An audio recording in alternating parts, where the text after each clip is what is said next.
Hello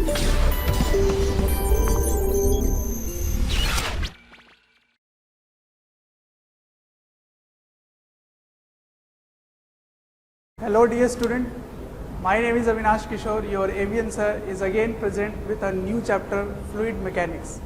crash course को आगे बढ़ाते हुए अगले चैप्टर की तरफ बढ़ते हैं, फ्लूइड मैकेनिक्स की तरफ। फ्लूइड मैकेनिक्स, फ्लूइड का मतलब क्या है पहले ये समझना इंपॉर्टेंट है। Fluid is anything that flows. अब ये फ्लो क्या होता है, फिजिक्स में फ्लो का मतलब क्या है पहले वो समझते हैं। तो मैंने कहा fluid is anything that flows, is a material that flows, material that flows। ठीक है, अब फ्लो का क्या मतलब है? फ्लो का मतलब टेक्निकली समझते हैं क्या होता है। देखो, अगर एक एग्जांपल से समझाता हूं मैं। अगर एक ग्लास प्लेट के ऊपर ऐसे एक ड्रॉप ऑफ लिक्विड रख दो, लिक्विड का ड्रॉप रख दो ऐसे, ठीक है। अब इसको अगर आप टिल्ट करेंगे, तो टिल्ट करने के बाद आप क्या ऑब्जर्व करते हैं कि इस लिक्विड की शेप जो है वो कंटिन्यूसली डिफॉर्म होते रहेगी, ठीक है ना। इसकी डिफॉर्मेशन गोज ऑन इंक्रीजिंग। तो इस डिफॉर्मेशन जो इंक्रीज हो रहा है लगातार, उसी को कहते हैं फ्लो।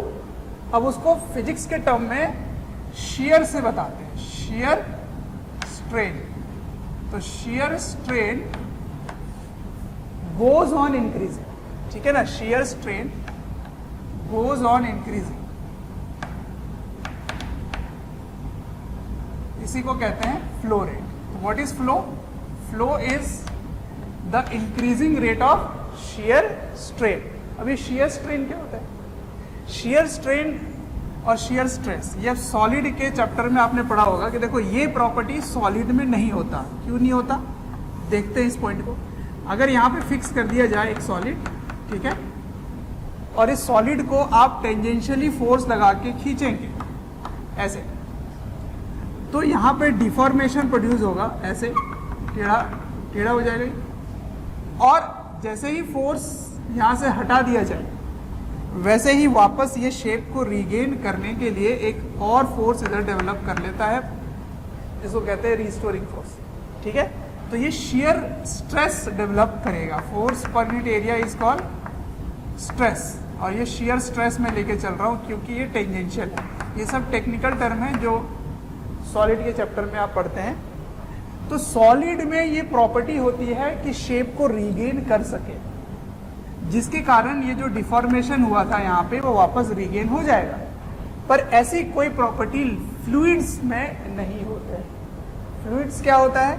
जिसमें डिफॉर्मेशन बढ़ता ही रहता है, बढ़ता ही रहता है। ऐसा क्यों हुआ?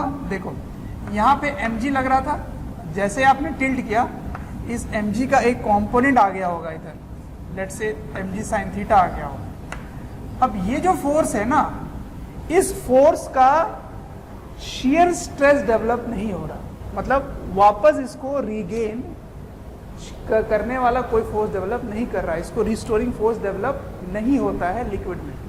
तो उसके कारण क्या होता है कि शियर स्ट्रेन कंटिन्यूअसली इंक्रीज होती रहती है, वो बढ़ता ही रहता है, बढ़ता ही रहता है, ठीक है।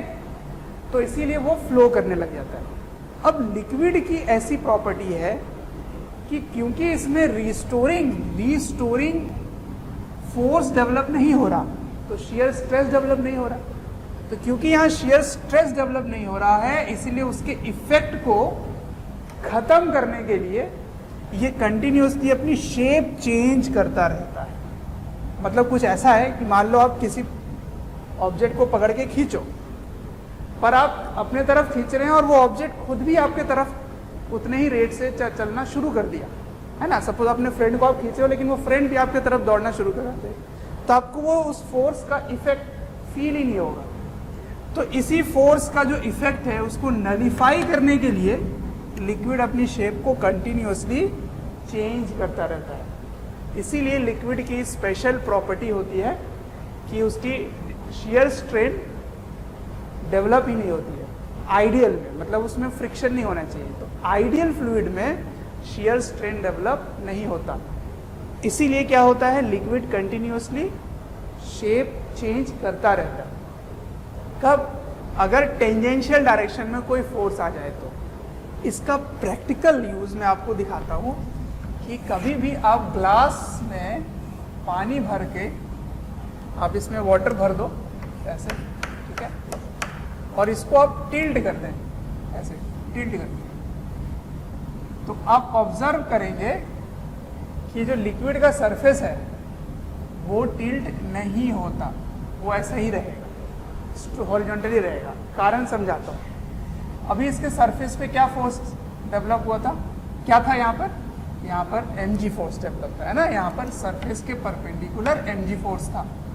अब अगर आप इसको टिल्ट करते हैं, मान लीजिए ये भी टिल्ट हो जाता, लेट से ऐसा हो के जाता है, ये भी टेढ़ा है, ऐसे हो जाता, तो mg का एक कंपोनेंट इस डायरेक्शन में आ जाएगा।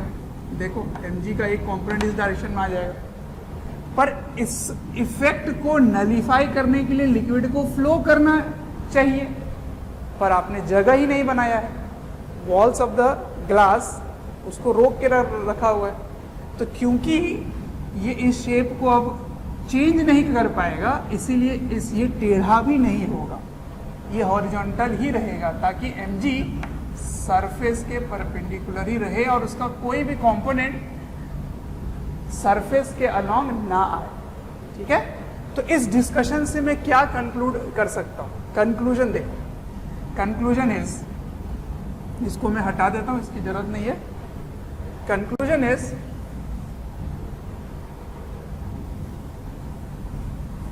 हाँ, कंक्लूजन बड़ा इंपॉर्टेंट है, इसको ध्यान रखना। कंक्लूजन, आइडियल लिक्विड या आइडियल फ्लूइड में टेंजेंशियल डायरेक्शन में कोई भी फोर्स नहीं होगा, क्योंकि इस फोर्स का इफेक्ट खत्म करने के लिए लिक्विड अपने आप ही शेप को चेंज करता रहता है। तो this is very important. In ideal fluid no tangential component of force along its surface।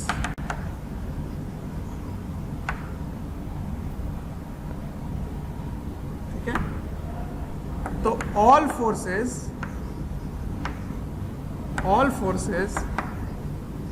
या resultant of all forces, I must say resultant of all forces that present on surface of liquid should be perpendicular to free surface। ठीक है, जो surface खुला हुआ है ना, उस surface के परपेंडिकुलर ही नेट फोर्स होना चाहिए, टेंजेंशियल डायरेक्शन में कोई फोर्स डेवलप नहीं हो सकता। और ये सारी condition under static condition true है। अंडर स्टैटिक, स्टैटिक का मतलब लिक्विड फ्लो नहीं करना चाहिए, बहाव नहीं होना चाहिए। जैसे पाइप में फ्लो होना शुरू हो जाता है, उस समय ये सब चीज़ें नहीं चलेंगी, रुका होना चाहिए। और जब आप टिल्ट करें या कोई भी फोर्स लगाएं उसमें, तो सरफेस के परपेंडिकुलर ही लगेगा, resultant of all the forces. मान लो एक से ज़्यादा फोर्स लग रहा है, तो उस फोर्स का रिजल्टेंट सरफेस के परपेंडिकुलर होगा, और टेंजेंशियल डायरेक्शन में कोई भी कॉम्पोनेंट नहीं आने वाला। आइडियल में, आइडियल का मतलब क्या है? फ्रिक्शन नहीं होना चाहिए लेयर्स ऑफ द लिक्विड में। ठीक है, तो ये हो गई फ्लूइड मैकेनिक्स, फ्लूइड की बात, ये इंट्रोडक्शन है, इसको समझना इंपॉर्टेंट होता है। तो एक बार फिर से रिवाइज करा देता हूँ। What is fluid? Fluid is anything that has tendency to flow. What is flow? The shear rate. Shear rate मतलब क्या है? Shear strain. शेयर स्ट्रेन का जो रेट है, शेयर स्ट्रेन क्या होता है कि टेंजेंशियल डायरेक्शन में जो चेंज आए शेप का, that is called shear strain. ठीक है ना, ये जो थीटा एंगल है, इसी को कहते हैं shear strain. The tan theta जो आता है उसको कहते हैं शेयर स्ट्रेन। ठीक है, डिटेल आप पढ़ लेना, सॉलिड चैप्टर में आता है। तो शेयर स्ट्रेन अगर लगातार बढ़ता जाए तो उसको बोलेंगे फ्लो। फ्लूइड यानी कि गैस और लिक्विड में ऐसी प्रॉपर्टी है कि सरफेस के अलोंग कोई भी रिस्टोरिंग स्ट्रेस डेवलप नहीं होता। जैसे सॉलिड में डेवलप हो जाएगा, वापस इसको शेप रीगेन करने में हेल्प करता है, ऐसी चीज़ लिक्विड और गैसेस में डेवलप नहीं होते। ठीक है, इसीलिए फ्लूइड फ्लो करता है। और जो भी फोर्सेस होंगे उनका हॉरिजॉन्टल कंपोनेंट नहीं हो सकता, क्योंकि उस हॉरिजॉन्टल कंपोनेंट या टेंजेंशियल कंपोनेंट के इफेक्ट को नलिफाई करने के लिए ही वो कंटिन्यूसली फ्लो करता रहता है। ठीक है ना, यही कंक्लूजन निकालना है यहाँ पर। तो अब शुरू करेंगे फ्लूइड का प्रॉपर्टीज। ठीक है ना, तो सबसे पहले है डेंसिटी समझते हैं। तो आगे बढ़ने से पहले कुछ छोटे छोटे पॉइंट्स हैं जिनको समझना होता है। सबसे पहले डेंसिटी क्या होता है? डेंसिटी को रिप्रेजेंट करेंगे ऐसे रो से। इसको डिफाइन कैसे करते हैं? ये होता है मास डिवाइडेड बाय वॉल्यूम। तो density is mass per unit volume. ठीक है, इसकी एसआई यूनिट क्या हो जाएगी? देख लो, एसआई यूनिट केजी पर मीटर क्यूब। और सीजीएस यूनिट क्या होगी? सीजीएस यूनिट इज ग्राम पर सेंटीमीटर क्यूब। इसको ऐसे भी लिखते हैं, ग्राम पर सीसी। सेंटीमीटर क्यूब मतलब पर सीसी। ठीक है ना, ऐसे भी लिखते हैं सेंटीमीटर क्यूब। ठीक है, अच्छा एक पॉइंट नोट कर लेना है कि डेंसिटी ऑफ वाटर आपको लर्न करके रख लेना है 10⁻³ kg पर मीटर क्यूब। और इसको सीजीएस में कन्वर्ट करोगे तो आएगा 1 ग्राम पर सेंटीमीटर क्यूब। ठीक है, ये एट 4 डिग्री सेल्सियस है, एट 4 डिग्री सेल्सियस, क्योंकि अलग टेम्परेचर पे अलग डेंसिटी होगी। ठीक है, और 0 to 4 पे वाटर की एनोमलस बिहेवियर होती है। अब लिक्विड अगर मिक्स किया जाए तो density of mixture of liquid liquid के मिक्सचर की डेंसिटी क्या होगी? तो फॉर्मूला है density of mixture is total mass by total volume. ठीक है, total mass by total volume. अब अगर मिक्सिंग इस तरह से की गई है, केस 1 कि इक्वल मास मिक्स किया गया। ठीक है ना, इक्वल मास मिक्स किया गया। तो कंटेनर है ऐसे, इसमें लिक्विड है जिसकी डेंसिटी ρ1 है, इसको मिक्स कर रहे हैं, अलग डेंसिटी ρ2 से। तो आपको बताना है कि ये मिक्सचर की डेंसिटी क्या हो। तो कैसे इसको अप्रोच करते हैं? जो नहीं गिवन है उसको, जो चीज़ के बारे में जानकारी दिया है ना, उसी को x मान लो। तो लेट x मास क्या लिया मैंने? x kg, इसका भी x kg ले लिया।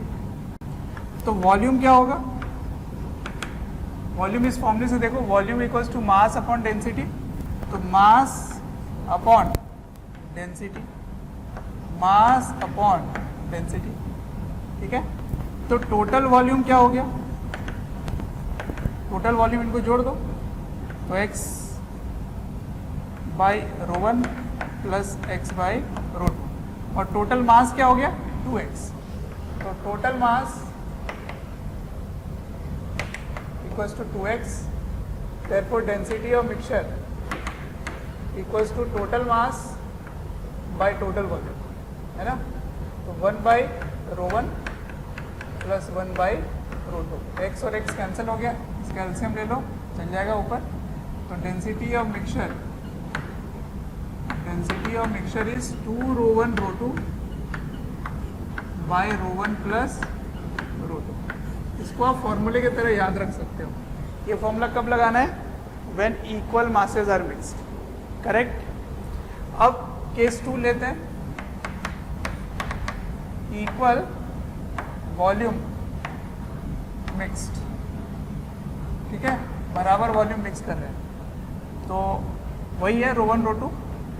तो मैंने क्या कहा, जो दिया जाए इक्वल उसी को x मान लो। तो let volume mix is x and x, ठीक है। तो मास क्या लोगे, फॉर्मूले से देखो, mass equals to density into volume, इसका डेंसिटी इंटू वॉल्यूम। तो total volume equals to 2x, total mass equals to rho 1x plus rho 2x। Clear है। तो density of mixture equals to total volume, नहीं total mass by total volume. Total mass कितना है देखो, तो रो 1 और रो 2 x common ले लिया मैंने, by total volume. Total volume कितना है 2x, x और x कैंसिल हो गए। What is density of mixture equals to, density of mixture is rho 1 plus rho 2 by 2, ठीक है। तो ये फॉर्मूला याद रखना है आपको। जब इक्वल मास मिक्स करोगे तो 2 रो 1 रो 2 बाई रो 1 प्लस रो 2, जब इक्वल वॉल्यूम मिक्स करोगे तो रो 1 प्लस रो 2 बाई 2।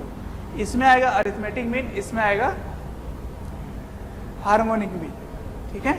अब मान लो ना इक्वल मास है ना इक्वल वॉल्यूम है, तो फिर वो रेशियो दे देंगे 2:3 ratio of volume are mix, 2:3 ratio of mass mix, 1:3 mix, या फ्रैक्शन दिया रहेगा। तो जो भी मास रेशियो या कुछ भी दिया जाए वॉल्यूम रेशियो, उसमें उसको x ले लेना। तो जैसे मान लो 2:3 मास के रेशियो में मिक्स किया जा रहा है, तो मास यहाँ 2x होगा, यहाँ 3x होगा। फिर उसी के करस्पॉन्डिंग वॉल्यूम निकाल लोगे, फिर total volume by total mass करोगे तो डेंसिटी ऑफ मिक्सचर निकल आएगा, ठीक है।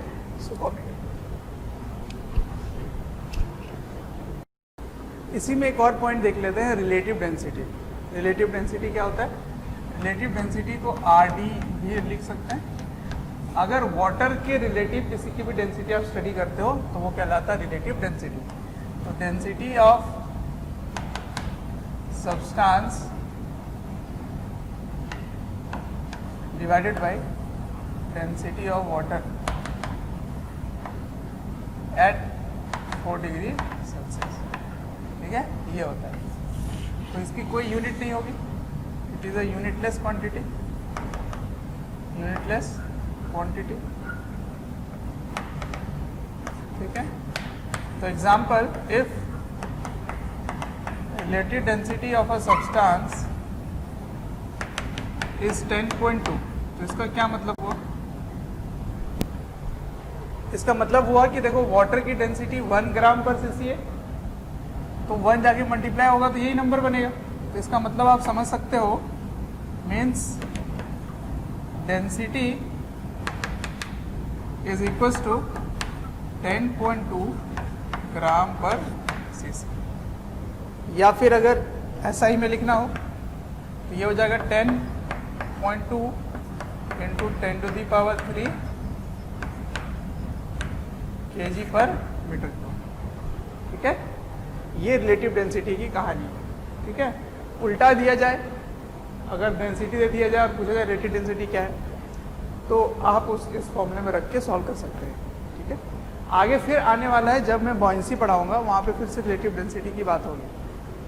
तो कभी भी RD दे दिया जाए, स्पेसिफिक ग्रेविटी भी इसी को बोल सकते हो आप। स्पेसिफिक ग्रेविटी भी अगर लिखा मिले ना तो उसकी भी वैल्यू ऐसे ही निकाल सकते हैं, ऐसे ही होता है ऑलमोस्ट। तो सेम चीज़ आप बोल सकते हो, स्पेसिफिक ग्रेविटी अगर 10.2 है तो इसका मतलब हो गया 10.2 ग्राम पर सीसी, ठीक है। ये छोटे छोटे टर्म में जो जरूरत पड़ेगा इस चैप्टर में, ठीक है। अब आगे बढ़ते हैं, प्रेशर समझते हैं, प्रेशर क्या होता है, ठीक है। इसको लिख लो, प्रेशर। प्रेशर क्या होता है देखते हैं। प्रेशर की डेफिनेशन है फोर्स पर यूनिट एरिया, ठीक है ना, फोर्स बाय एरिया। आपने सुना होगा कि प्रेशर एक स्केलर क्वांटिटी होता है, लेकिन डाउट यहां से शुरू होता है कि फोर्स एक वेक्टर है, एरिया भी वेक्टर ही माना जाता है। तो वेक्टर बाय वेक्टर स्केलर कैसे हो गया? क्या वेक्टर वेक्टर एक दूसरे को कैंसिल कर देते हैं? ऐसा नहीं, क्यों है इसको बोलते हैं स्केलर, इसको समझते हैं। ठीक है, पहले मैं लिख देता हूँ SI यूनिट इज पास्कल। ठीक है, या न्यूटन पर मीटर स्क्वायर भी यूज कर सकते हैं। अब समझते हैं कि ये स्केलर क्यों है, इसको समझते हैं। देखो, ये जो सरफेस है ना, सरफेस, इस सरफेस पे अगर फोर्स लगा रहे हो इस तरह से, ऐसे F, और इसका एरिया ले रही हो A, तो ये force F by A pressure develop नहीं होगी। यहां पर फोर्स के दो कंपोनेंट्स लिए जाएंगे यूं। ठीक है, तो ये जो परपेंडिकुलर कंपोनेंट है और ये पैरेलल कंपोनेंट है, तो परपेंडिकुलर कंपोनेंट ही प्रेशर डेवलप करेगा। किसके परपेंडिकुलर? तो एरिया के परपेंडिकुलर होना चाहिए। ठीक है, एरिया की सरफेस के परपेंडिकुलर।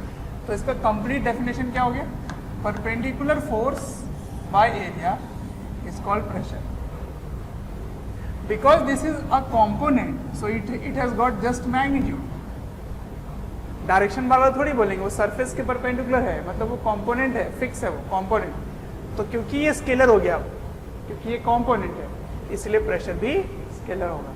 तो इससे कंक्लूजन बड़ा बढ़िया निकल के आ रहा है कि अगर मैं प्रेशर को एरिया से मल्टीप्लाई करूं, अगर मुझे प्रेशर पता है पहले से, उसको एरिया से मल्टीप्लाई करूं तो वो फोर्स देगा, है ना। तो इसको कहेंगे प्रेशर का फोर्स, प्रेशर फोर्स, प्रेशर के कारण फोर्स डेवलप हुआ। तो ये जो फोर्स है ये परपेंडिकुलर फोर्स होगा। इसका मतलब प्रेशर का force, pressure force is always acts perpendicular to surface, ठीक है। और देखो, और ये जो फोर्स है वो सरफेस को हमेशा दबाने की कोशिश करेगा। लिक्विड का जो फोर्स है, पहले मैं लिक्विड के बारे में बात करता हूँ।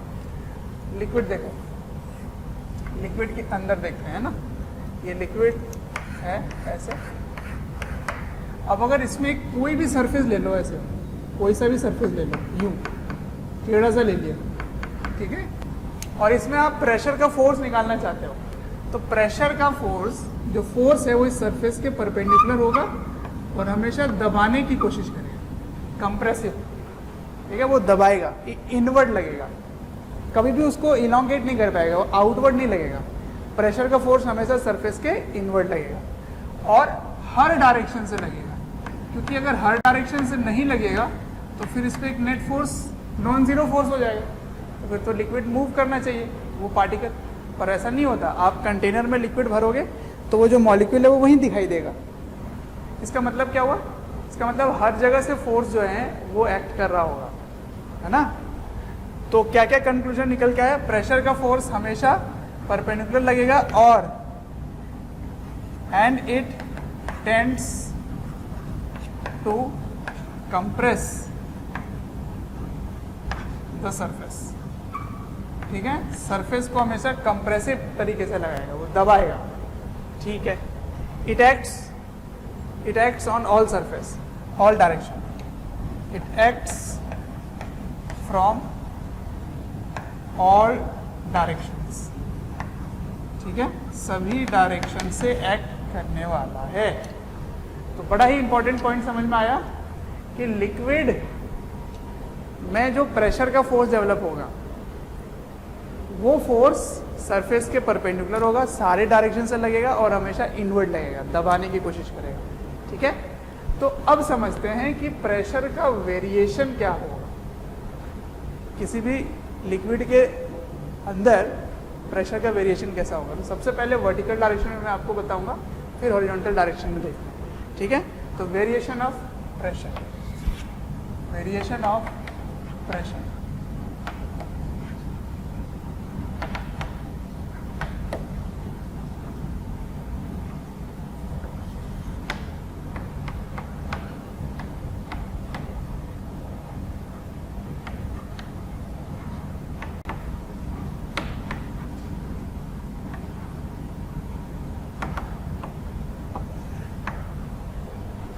Variation of pressure in vertical direction. और ये सारे केसेस जो हैं वो अनएसेलरेटेड वेसल में, ठीक है ना, वेसल एसेलरेटेड नहीं है, अनएसेलरेटेड वेसल। तो देखते जाओ, ये है कंटेनर, कंटेनर के अंदर यहाँ है लिक्विड, लिक्विड की है डेंसिटी रो,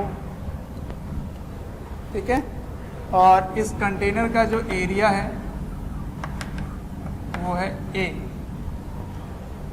ठीक है, ए है।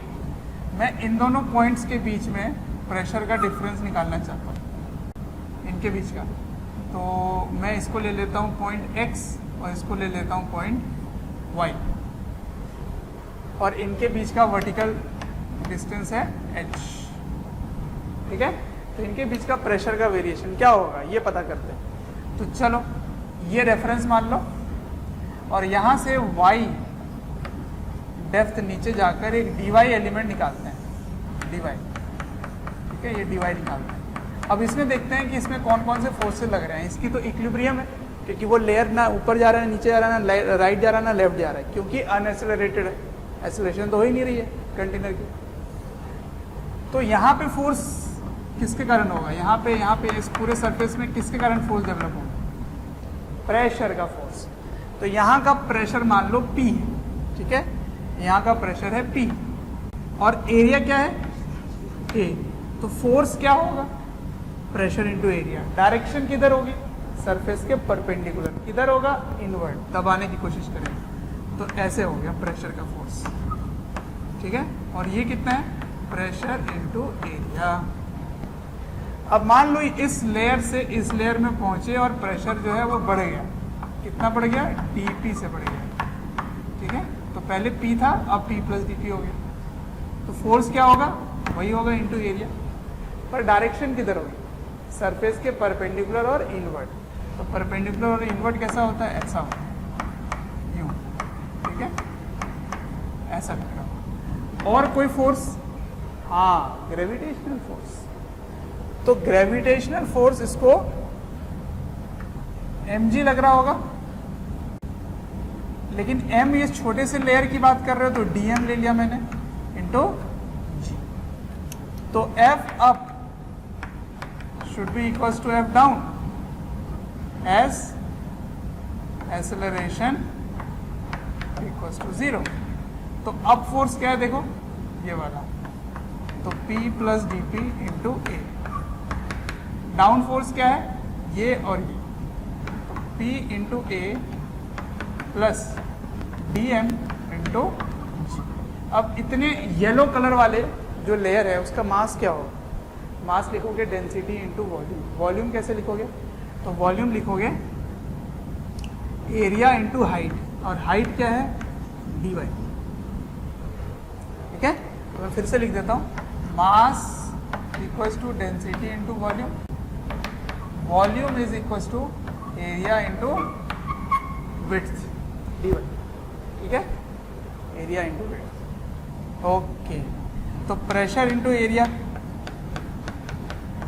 dp into area, pressure into area, ये यहाँ से लिखो रो ए dy इंटू जी। तो pressure into area, pressure into area cancel हो गए। अब यहाँ भी एरिया और एरिया कैंसिल हो गया। तो क्या लिखोगे यहाँ से, जल्दी से लिखो, जल्दी फटाफट बताओ, कम ऑन। तो dp is equals to rho g d y, rho g d y. अब इसको इंटीग्रेट करो, जब y की वैल्यू x थी, x, तो x पे प्रेशर px था, और जब आप यहाँ पहुँच गए, यहाँ से यहाँ, तो कितना हाइट चले गए, h, है ना। y तक पहुँचते पहुँचते हाइट कितनी हो गई, h, यहाँ लिख दिया आपने h, और वहाँ का प्रेशर क्या है, py। तो कहने का मतलब pressure difference equals to rho ji h होता है। तो मैं ये डिराइव इसलिए कर रहा था ताकि मैं ये समझा पाऊँ कि जो रो जी एच है वो प्रेशर नहीं है, प्रेशर डिफरेंस है वर्टिकल में कोई दो पॉइंट के बीच का।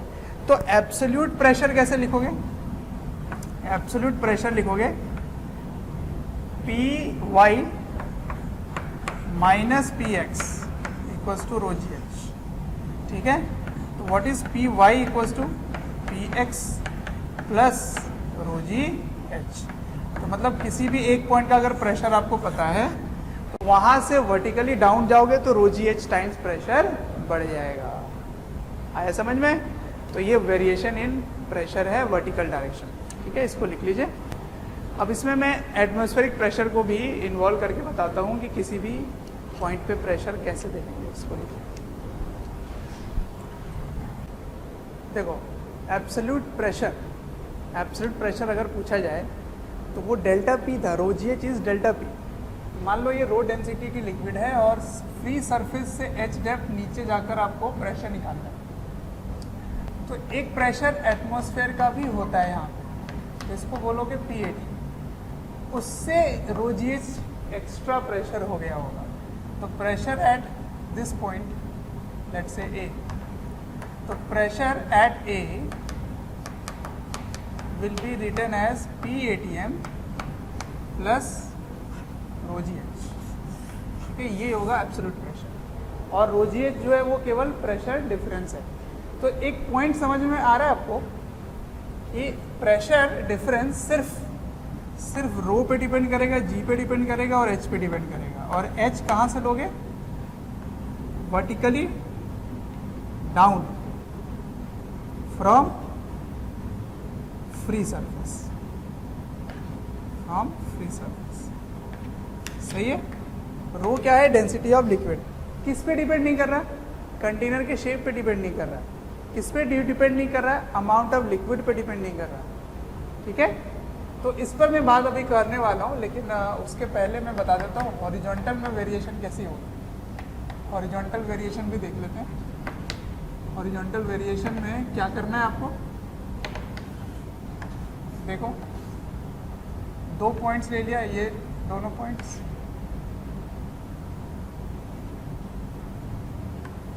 इस पे मैंने एक सिलेंडर बनाया। तो इधर का फोर्स और इधर का फोर्स सेम होगा, क्योंकि आपने वर्टिकली सेम डेप्थ पे लिया है दोनों को, तभी तो हॉरिजॉन्टल कहलाएगा।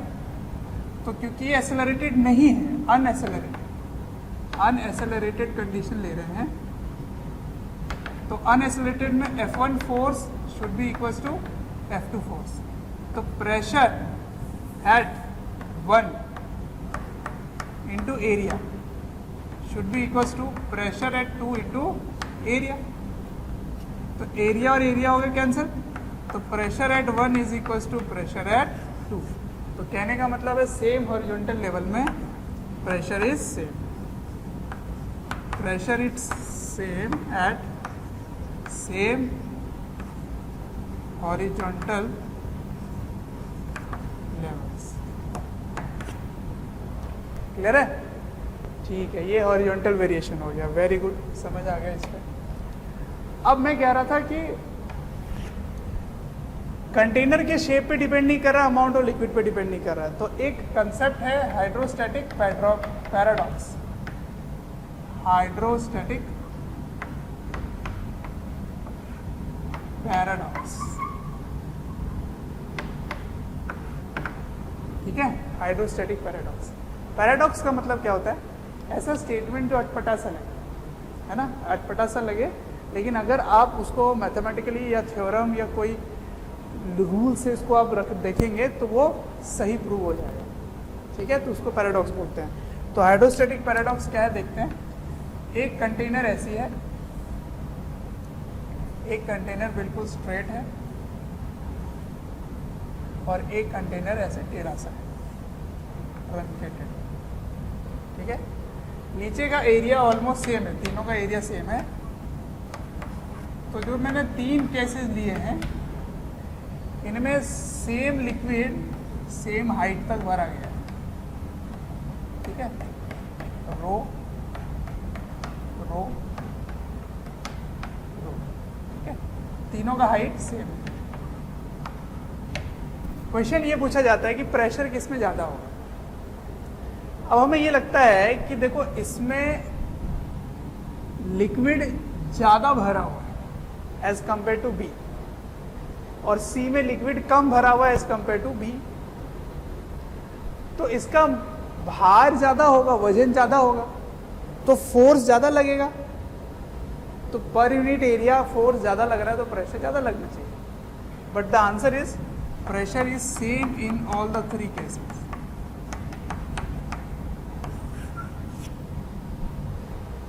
कैसे हुआ ये? देखो, इसमें जो ज्यादा लिक्विड है ना, जो ज्यादा वजन है एज कंपेयर टू बी, उसको इस वॉल्स के नॉर्मल रिएक्शन जो मिलने वाला है, उसके जब दो कंपोनेंट्स लिए जाएं, ऐसे दो कंपोनेंट्स लिए जाएं, तो सभी वर्टिकल वाले कंपोनेंट्स ऐड हो जाएंगे और हॉरिजॉन्टल वाले कैंसिल हो जाएंगे। हॉरिजॉन्टल वाले कैंसिल हो जाएंगे। तो वर्टिकल वाले जब सब ऐड हो गए, तो जो mg नीचे लग रहा था उसको थोड़ा सा कम करने का काम कौन करने वाला है?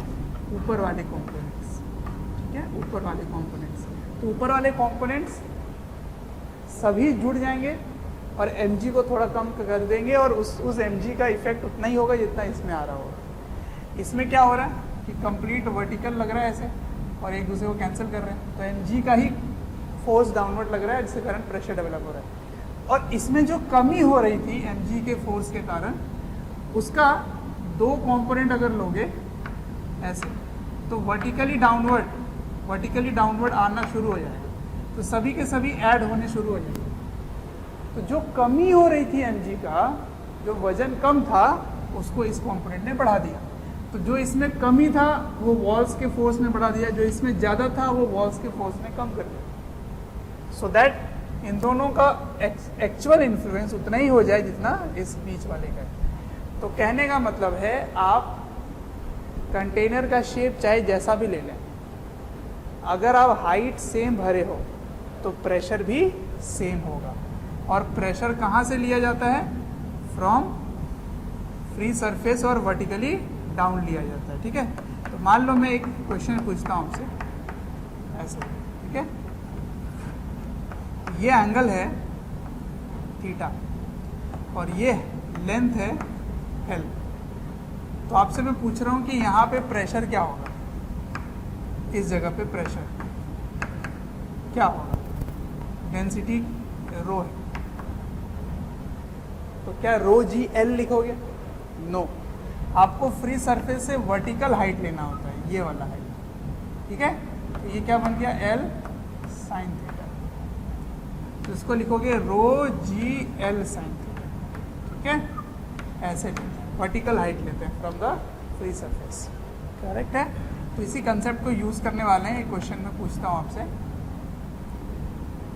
तो ऐसे देखते हैं, और मैंने यहाँ पे PATM नेग्लेक्ट कर दिया, वैसे PATM भी आएगा यहाँ पर, PATM एब्सोल्यूट प्रेशर के लिए। ठीक है, तो इन्हीं कंसेप्ट पे कुछ क्वेश्चंस करते हैं। अच्छा, इसी पे एक क्वेश्चन जरा और पूछ रहा हूँ आपसे, क्या इन तीनों में वॉल्यूम ऑफ लिक्विड सेम था? Answer is no. तो कभी कभी जल्दबाजी में मिस्टेक हो सकता है आपसे ऐसे क्वेश्चन में, कि अगर मैं क्वेश्चन पूछता कि equal volume of same liquid is filled in all containers, तब बताओ किसमें प्रेशर ज्यादा होगा? तो देखो, अगर आप इक्वल वॉल्यूम ऑफ लिक्विड भरेंगे तो इसमें कम हाइट होगी, इसमें ज़्यादा हाइट होगी, और इसमें सबसे ज़्यादा हाइट हो जाएगी, तो फिर सी वाले में प्रेशर ज़्यादा हो जाएगा, तब बराबर नहीं होगा। Pressure at C will be more than pressure at B will be more than pressure at A. तो ध्यान रखना कि क्वेश्चन क्या पूछ रहे हैं, इक्वल वॉल्यूम लिखा है या नहीं, क्योंकि जब इक्वल वॉल्यूम नहीं होगा तभी हाइट सेम होगी, और जब हाइट सेम होगी तब प्रेशर सेम होगा। ठीक है, तो this is all about paradox liquid. Arbitrary shape का वॉल्स है कंटेनर का, जिसकी शेप टेढ़ी मेढ़ी है। इसमें दिया हुआ है कि 1 मीटर हाइट तक 100 kg ऑफ वाटर भरा गया है, नीचे का एरिया 1 मीटर स्क्वायर है और ऊपर का एरिया 2 मीटर स्क्वायर है। तो आपको बताना है net force exerted by the walls on the liquid. ठीक है, take atmospheric pressure to be 10⁵ pascal. इसको कैसे करेंगे, इसके एफबीडी को बनाओ, है ना, क्योंकि ये इक्विलिब्रियम है, नेट फोर्स 0 है, तो ऊपर का फोर्स, नीचे का फोर्स और वॉल्स का फोर्स और mg, यही सब लग रहा होगा। तो वॉल्स का फोर्स किधर लग रहा होगा ये हमें पता नहीं है, तो एक डायरेक्शन मान लो कि सभी फोर्सेस का जो रिजल्टेंट है वो मैं मान लेता हूँ कि ऊपर की ओर, ठीक है ना, ऊपर की ओर, तो F अप मान लो, ये ड्यू टू वॉल्स के कारण मान लो, ठीक है। तो क्या लिखोगे, F down is equals to F up. अब डाउन वाला फोर्स क्या है, यहाँ का फोर्स क्या होगा, PATM इंटू एरिया 2 ले लो इसको, और कौन सा फोर्स है, mg प्लस mg। ऊपर का फोर्स क्या है, यहाँ का प्रेशर इंटू एरिया, तो वहाँ का क्या होगा प्रेशर, शेप चाहे जैसी भी हो, आपको वर्टिकल हाइट लेना होता है, तो वर्टिकल हाइट क्या है 1 मीटर, तो क्या लिखोगे, एब्सोल्यूट प्रेशर, तो PATM प्लस रो GH इंटू एरिया 1, ठीक है। तो ये किधर से हो गया, अप से हो गया, तो ये अप वाला फोर्स, ये डाउन वाला फोर्स, लेकिन वॉल्स के कारण भी फोर्स अपवर्ड ही है, F ड्यू टू वॉल्स, तो यही निकालना है आपको। तो बाकी सारे वैल्यूज अगर पता चल जाए तो वो निकल आएगा। तो देखो कैसे होगा, PATM और mg, तो PATM को 10 to the power 5 1 into 10 to the power 5 into area A2 कितना है 2, ये कितना है 100, तो 100 इंटू 10, mg g वाला 10 मल्टीप्लाई कर दिया, PATM again 10 to the power 5 plus 10 to the power 3 क्योंकि ये वाटर है, इंटू 10 इंटू 1, और ये एरिया भी 1 है, तो 1 से मल्टीप्लाई होगा तो 1 ही होगा, this is 1 metre square, area 1 is 1 metre square, correct, same to same रह गया, और F ड्यू टू वॉल्स। अब सभी को सॉल्व कर लो तो F ड्यू टू वॉल्स निकल आएगा, ठीक है ना। तो इसका आंसर मैं बता देता हूँ, इसका आंसर आएगा 0.91 into 10 to the power 5 newton, this is force due to walls, ठीक है। इसको आप सॉल्व करना, आंसर सिंपल सा आ जाएगा, क्लियर है। तो इस टाइप के क्वेश्चन को ऐसे हैंडल करते हैं, शेप अगर टेढ़ी मेढ़ी हो तो ऐसे निकालेंगे, ठीक है ना। अब वॉल्स पे जो फोर्सेस हैं और जो बॉटम पे फोर्सेस हैं उनको कैसे निकालते हैं, ठीक है। तो मैं आपको अब सिखाता हूँ कि यही फोर्स अगर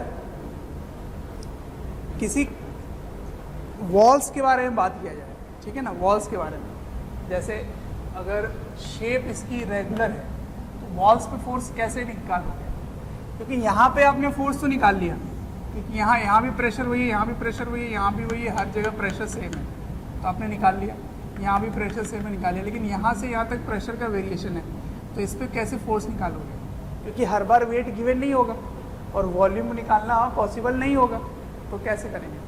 तो मैं आपको बताता हूँ कि force by the liquid on the walls of the container कैसे निकालता है, ठीक है, इसको लिखो। चलो, force and torque on the walls of the container ना लेके मैंने डैम ले लिया, तो डैम में जो रिजल्ट आएगा वो कंटेनर में भी आप लगा सकते हो, ठीक है। तो ये वॉल्स ऑफ द डैम है और यहाँ पे लिक्विड को आपने रोक के रखा है ऐसे, ठीक है, ये लिक्विड है। तो ये जो वॉल्स है इसकी हाइट आपने ले रखी है h और इसकी जो विड्थ है विड्थ वो मैं ले लेता हूँ w, ठीक है। अब देखो यहाँ पे प्रेशर कुछ और है, यहाँ कुछ और है, यहाँ कुछ और है, यहाँ कुछ और है, यहाँ कुछ और है, तो प्रेशर अगर डिफरेंट है तो फोर्स भी डिफरेंट होगा, ठीक है।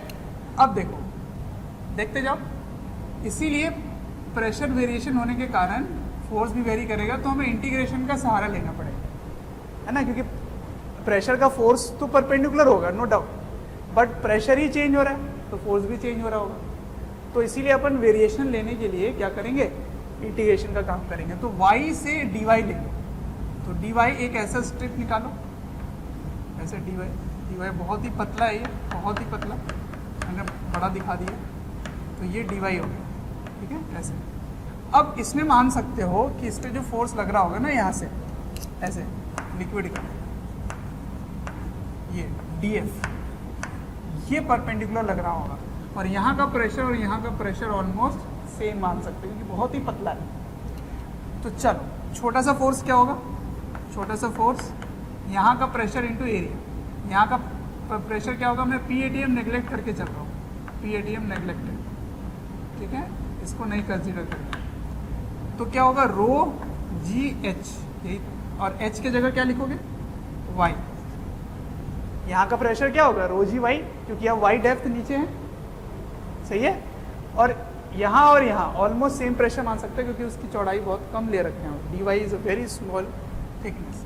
तो ये हो गया pressure into area, area of this yellow shaded region क्या होगा डी वाई, इसके थिकनेस यहाँ से यहाँ तक, और लंबाई क्या है W, है ना, ये W length into breadth d y, सही है। तो इसको क्या लिख सकते हो rho g W y D y, ये हो गया DF, क्लियर है। अब देखते हैं इसको, टोटल मुझे निकालना है फोर्स, तो टोटल फोर्स निकालने के लिए क्या करना पड़ेगा इंटीग्रेट। अब इंटीग्रेशन के लिए लिमिट लगाना पड़ेगा, लिमिट, तो जब y की वैल्यू 0 है तो आप कहाँ पहुँच गए ऊपर, वहाँ पे फोर्स 0 है, और F फोर्स कब होगा जब y की वैल्यू h होगा, है ना, जब y यहाँ से यहाँ तक आ गया, सही है।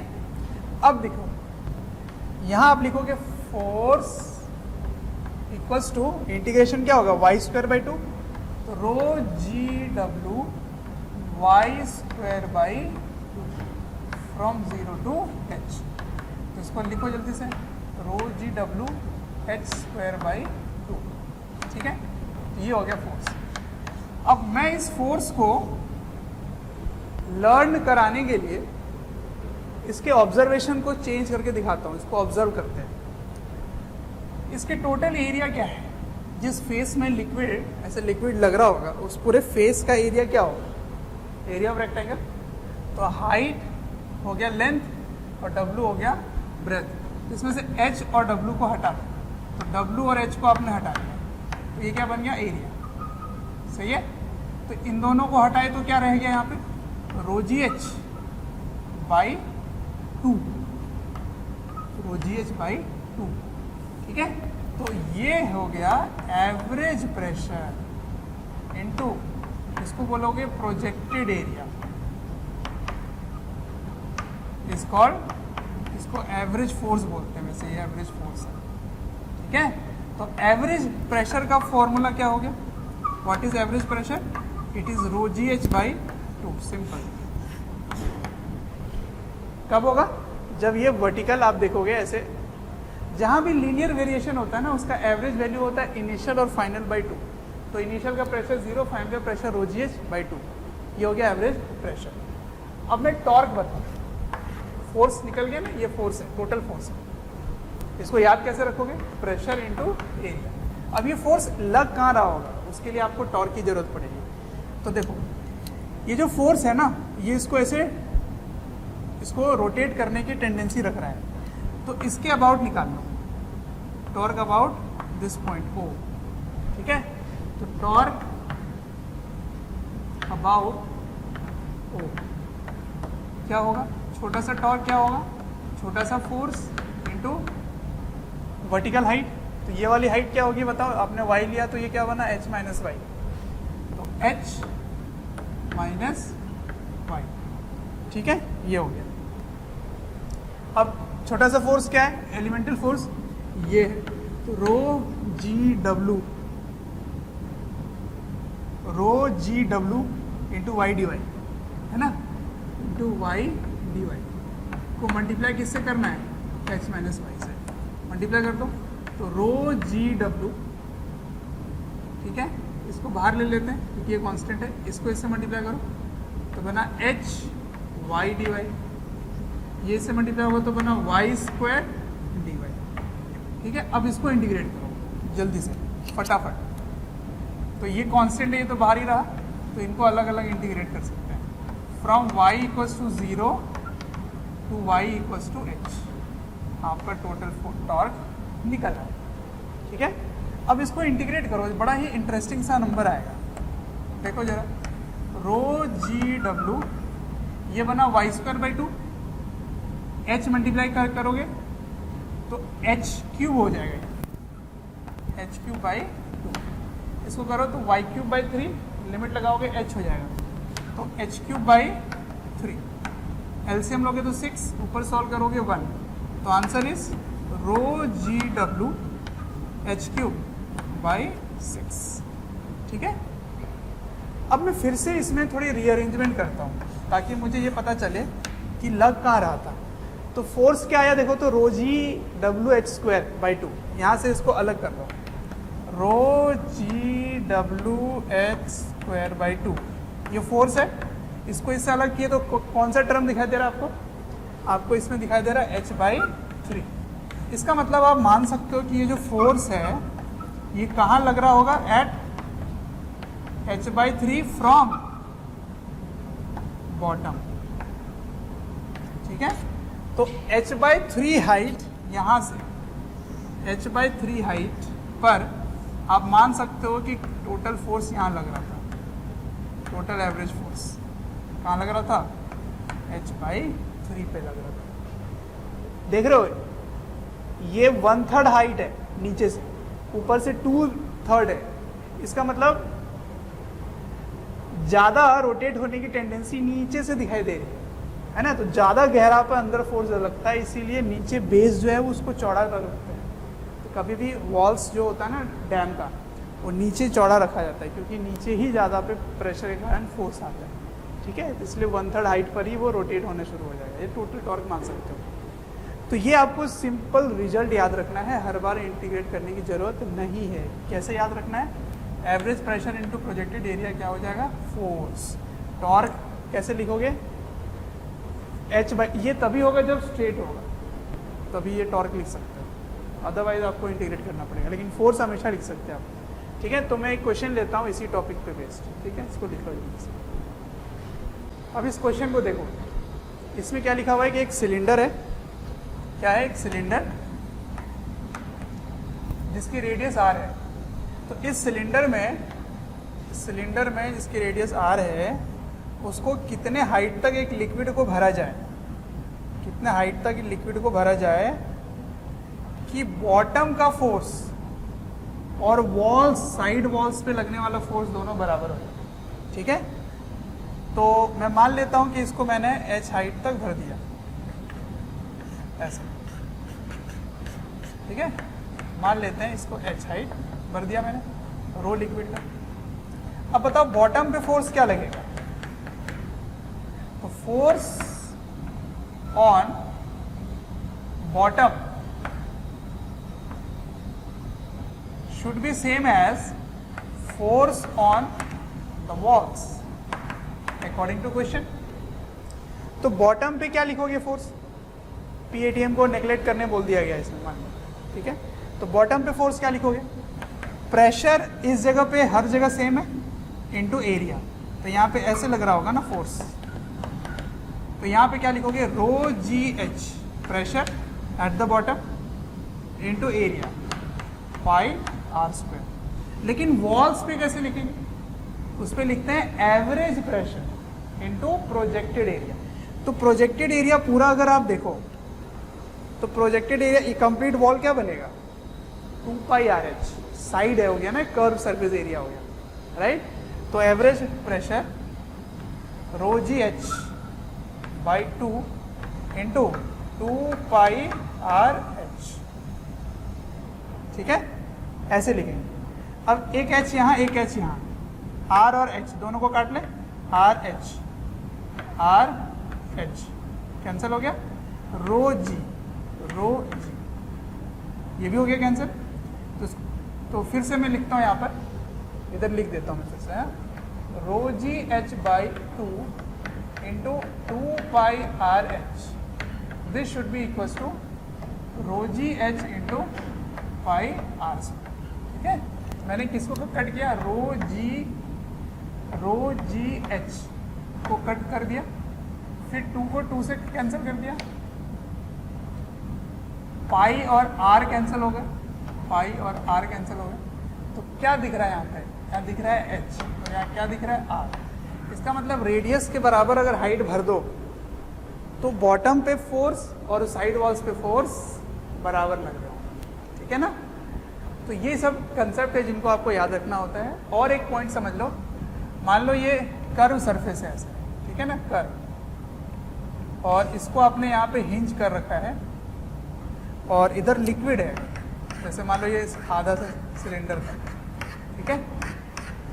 तो इसको रोकने के लिए आपको कितना फोर्स लगाना पड़ेगा इस बॉटम पे, या टॉर्क कितनी प्रोड्यूस होगी ये आपको बताना है। कितना फोर्स यहाँ पे लगाएं कि ये रुक जाए। इसकी हाइट जो है वो मान लो h है, लिक्विड रो है, ऐसे। तो देखते हैं इस क्वेश्चन को कैसे करेंगे। जो भी प्रेशर का फोर्स है वो इस सरफेस के परपेंडिकुलर लग रहा होगा ना? तो जब सरफेस के परपेंडिकुलर लगेगा तो वो सारे के सारे फोर्सेस कहाँ से पास हो जाएंगे? तो सारे के सारे फोर्स पास हो जाएंगे सेंटर से। तो सेंटर की तो हिंज किया हुआ है, तो वो उसको रोटेट ही नहीं कर पाएगा, क्योंकि इसके कारण टॉर्क प्रोड्यूस ही नहीं होगा ना, सारे फोर्स हिंज से पास हो रहे होंगे, तो रोटेट ही नहीं होगा। तो जब ये रोटेट ही नहीं हो रहा तो आपको रोकने के लिए फोर्स कुछ चाहिए ही नहीं। तो सर लिक्विड फोर्स नहीं लगाएगा क्या? बिल्कुल लगाएगा। तो ये जो हिंज है ना, हिंज भी तो फोर्स लगाएगा, वो इसको रोक रहा होगा, स्टेशनरी पे रख रहा होगा। तो इसीलिए इसको स्टेशनरी में रखने के लिए आपको कोई एक्सटर्नल फोर्स लगाने की जरूरत नहीं है, क्योंकि ये रोटेट भी नहीं करेगा और ट्रांसलेट भी नहीं करेगा। रोटेट क्यों नहीं करेगा? क्योंकि सारे फोर्सेस का टॉर्क सेंटर से पास हो रहा होगा। क्यों हो रहा होगा? क्योंकि ये सरफेस कर्व है और हमेशा प्रेशर का फोर्स परपेंडिकुलर होता है, और अगर ये परपेंडिकुलर होता है तो सरफेस, और अगर ये कर्व सरफेस है तो ये बन गया सेंटर से पास होगा, क्योंकि ये क्या बन गया? सर्कल। सर्कल पे परपेंडिकुलर होगा तो वो सेंटर से पास होता है, तो हिंज से पास होगा, इसलिए कोई टॉर्क प्रोड्यूस नहीं होगा, ठीक है? तो स्टूडेंट, आज के लेक्चर में हमने सीखा कि प्रेशर कैसे देखते हैं, फ्लूइड क्या होता है, और प्रेशर का वेरिएशन कैसे देखते हैं। अभी तक मैंने लिक्विड कंटेनर को अनएक्सलेटेड रखा है, इसको मूव नहीं कराया। एक कंसेप्ट और है मैनोमीटर, अगले लेक्चर में अपन पढ़ेंगे मैनोमीटर क्या होता है और एक्सेलरेटेड वेसल को कैसे डील करेंगे। फिर बॉयंसी क्या होता है, बॉयंट फोर्स के बारे में बात करेंगे, ठीक है? See you in the next lecture.